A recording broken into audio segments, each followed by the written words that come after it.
So parents of not so verbal children frequently want to get their child to talk, right? In our culture, our primary mode of communication is using verbal language. You know, and what do parents do when they've tried for years? They've gone to speech therapy, they've tried many different avenues to get their child to talk, and their child isn't speaking yet, isn't using verbal language. And that's what I'd like to support you on. So, one of the first things I want to take a look at is speech therapy. And I think speech therapy is incredibly important and valuable. I've worked with some incredibly gifted speech therapists. But if in speech therapy they're not addressing the underlying challenge or reason that the child is having problems speaking, can make it really, really difficult. If you look at a lot of these kids, their diaphragms, their diaphragmatic breathing is really poor. You'll see their breath is all caught up in their chest and they have a hard time breathing deeply. What happens is this can make it very difficult for sound production. Okay, our diaphragm is important in getting our voice out there.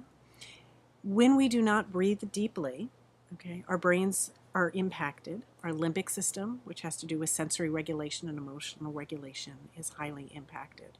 And it also affects the development of the speech centers. So if we're not addressing the underlying structural issues going on in autism, it can make it really difficult for these kids to communicate. So the first piece to look at is what's going on with their breathing. Secondly, when parents say, I've really tried to get my child to talk and they're not talking yet, I'll encourage them to maybe start to begin to calm and relax, to be able to settle back about this. One of the things in human beings is when we try really hard and we force something to happen, particularly if we're doing it with a child, and a very sensitive child, they'll feel this pressure.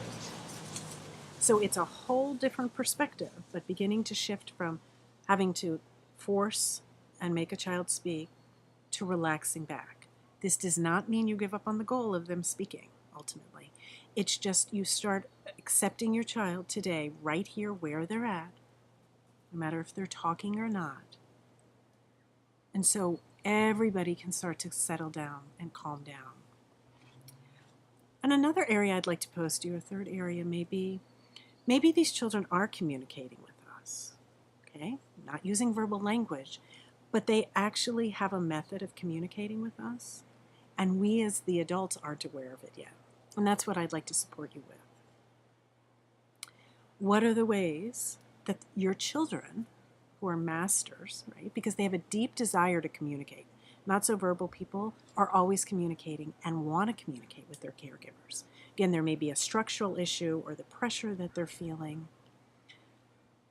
But what if there's a third way, okay, or a way that these children are communicating with us and we're not aware of it yet? And it's something I call intuitive communication.